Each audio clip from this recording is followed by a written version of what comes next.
காதலேனும் தேர்வெழுதி காதல் மீதானா காதல் மீதானா ரகசியமானது காதல் மிக மிக ரகசியமானது காதல்.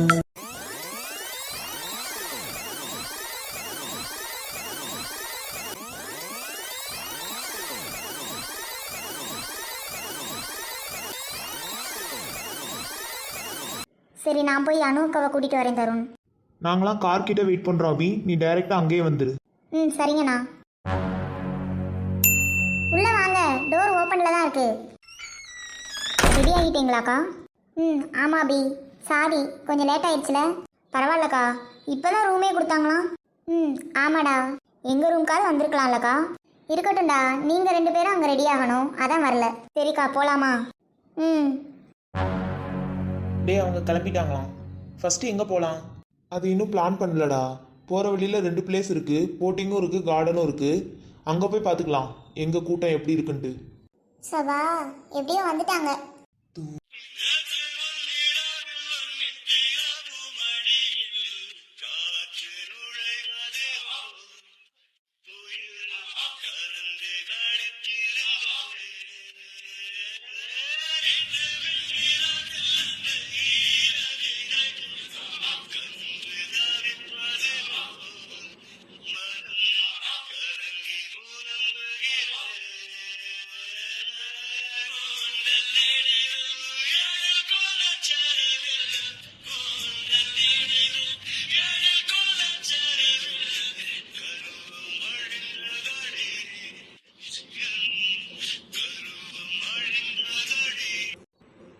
இந்த பைத்தியம் எதுக்கு நம்மளே பார்த்துக்கிட்டு இருக்கு?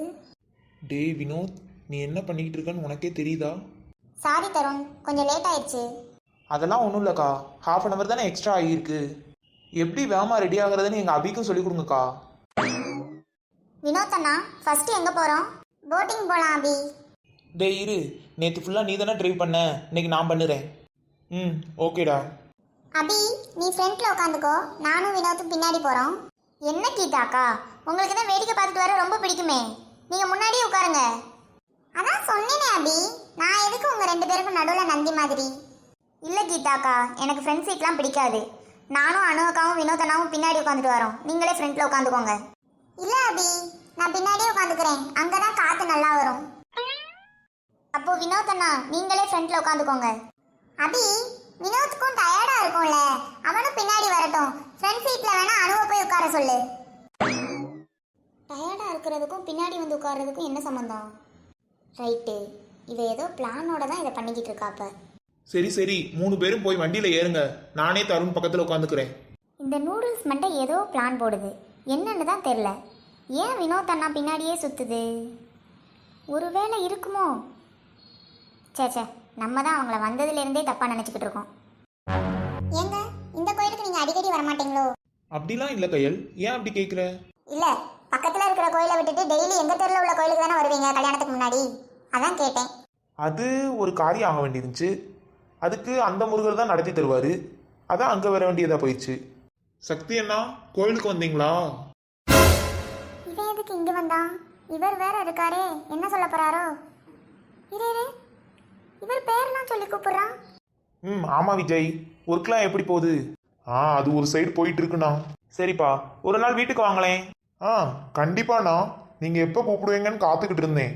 அப்புறம் இது என் மனைவி கயல். வணக்கம் சிஸ்டர். சிஸ்டரா? ஏண்டா டேய், இவ்வளவு நாள் என்ன டார்ச்சர் பண்ணிட்டு இப்போ வாய் குசாம சிஸ்டர்னு சொல்கிறேன். சரிண்ணா, அப்போ நான் கிளம்புறேன். யாருங்க இது? இவனா ஒரு டைம் என்கிட்ட விவசாயம் கற்றுக்க வந்தாமா, அதுலேருந்து எங்கே பார்த்தாலும் கூப்பிடுவான். இது எப்போ நடந்தது? சரி வா, நம்ம கிளம்புவோம். சக்திகிட்ட இவனை பற்றி சொல்லலாமா? சபா, ஒரு 2-3 நாளைக்கு வீட்டில் யாருமே இல்லை, நல்லா ஜாலியாக இருக்கலாம்.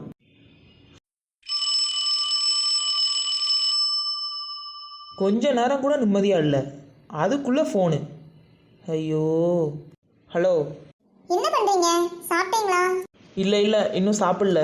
என்ன சாப்பிடலையா? அண்ணன் ஃப்ரிட்ஜில் சமைக்கிறதுக்கு தேவையான எல்லா பொருளையும் வாங்கி வச்சுட்டு தானே வந்தேன், சமைச்சு சாப்பிட வேண்டியதானே? இன்னும் பசிக்கலை, அதான் சாப்பிடல. அப்போ நேற்று நைட்டு நல்லா மூக்கு முட்டை சாப்பிட்டுட்டு நல்ல தூக்கம் தான் போல என்ன? ஸோ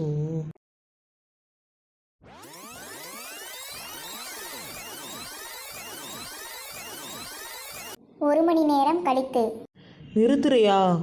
என்னால் முடியல. இங்கே இருந்தால் தான் சண்டை குடிக்கிறேன்னு பார்த்தா உங்கள் அம்மா வீட்டுக்கு போனாலும் சண்டை குடிக்கிறியே. ஆ, ஒர்க் ஃப்ரம் ஹோம். நான் அம்மா வீட்டுக்கு வந்திருந்தா என்ன, ஆச்சி வீட்டுக்கு வந்திருந்தா என்ன, என்னோட கடமையை நான் கரெக்டாக செய்வேன்.